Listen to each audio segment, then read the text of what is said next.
అది ఒక మట్టి రోడ్డుకి చివర్లో ఉంది. చుట్టూ ఉన్న అడవులు ఎప్పుడూ ఏదో బుసబుసలాడుతున్నట్లుంటాయి. స్థానికులు దానిని ద హిన్స్డేల్ హౌస్ అని పిలుస్తారు. మొదటి చూపులో అది సాధారణ ఇల్లులాగా కనిపిస్తుంది. తెల్లని గోడలు, చిన్న వరండా, ఒకవైపుకి కొంచెం వాలిన చిమ్నీ. కాని ఆ ఇంట్లో ఎప్పుడైనా నివసించిన వారు ఒక్క మాట చెబుతారు.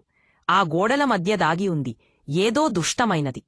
1970ల ప్రారంభంలో డాండీ కుటుంబం ఆ ఇంటికి మారింది, ప్రశాంతమైన గ్రామీణ జీవితం కోసం. ఫిల్ మరియు క్లారా డాండీ తమ 4 పిల్లలకు శాంతి కావాలని ఆశించారు. కాని మొదటి రాత్రినే వారికి ఏదో తప్పు జరుగుతుందని తెలిసిపోయింది.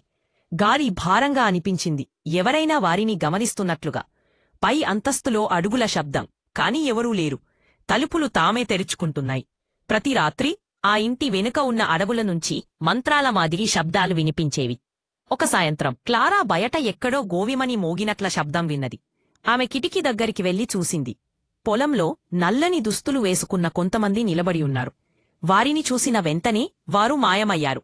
ఇల్లు ఆ ఇంట్లో ఇక స్త్రీని చూడటం మొదలుపెట్టారు. తెల్లటి ముఖం, పొడవైన గోధుమ రంగు జుట్టు, ఖాళీ కళ్ళు. ఆమె కొరిడార్లోగాని మంచం పక్కనగాని కనిపించేది. కొన్నిసార్లు ఎవరో గుర్తుపట్టని ఒక పాత లల్లబీ పాటను ఆలపించేది. ఒక రాత్రి తన భార్య అరుపుతో లేచిపోయాడు. పాట లల్లనీడే సీలింగ్ దగ్గర తేలుతూ ఉంది. దాని శరీరం అసహజంగా వంగి తిరుగుతోంది. అది నెమ్మదిగా తన తల అర్జున్ వైపు తిప్పింది. తర్వాత అంతా చీకటిలో కలిసిపోయింది. ఆ కుటుంబం స్థానికంగా ప్రసిద్ధుడైన ఫాదర్ ఆల్ఫాన్సస్ అనే పాద్రిని పిలిచారు. ఎగ్జార్సిజమ్స్ చేసే వ్యక్తి. ఆయన గంటలపాటు ఆ ఇంట్లో ప్రార్థనలు చేసి పవిత్ర జలాన్ని చల్లి శుద్ధి ప్రయత్నం చేశాడు. కాని ఆయనకి ఒక భయంకరమైన శక్తి ఉన్నట్లు అనిపించింది, ఏదో పురాతనమైన దుష్టశక్తి. తర్వాత ఆయన నెమ్మదిగా అన్నాడు, ఈ ఇల్లు శుద్ధి కావాలనుకోవడం లేదు. ఆ తర్వాత ఆత్మల హడావిడి మరింత పెరిగింది. వస్తువులు గాల్లో తేలడం, గోడలపై గీతలు, లైట్లు తీవ్రంగా మెరుస్తూ ఆరిపోవడం. కుటుంబం కుక్క కూడా ఇక ఆ ఇంట్లో అడుగుపెట్టడం మానేసింది.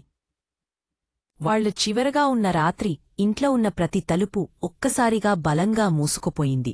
కిటికీలు పగిలిపోయాయి, లైట్లు పేలిపోయాయి, మరి ఒక లోతైన గర్జనలాంటి శబ్దం ఇంతంతా మార్మోగింది. అది మనిషిగలమా జంతువుగలమా అని చెప్పలేని విధంగా. వారు అన్నింటినీ వదిలేసి పరుగెత్తి పారిపోయారు. ఇప్పటికీ హిన్స్డేల్ హౌస్ అలాగే ఉంది, నిశ్శబ్దంగా కుళ్ళిపోతూ అడవుల మధ్య నిలబడి ఉంది. మరియు ఆ అడవులు ఇప్పటికీ ప్రతిధ్వనిస్తూనే ఉంటాయి. అందులో ఇంకా ఏదో ఉంది, జీవించి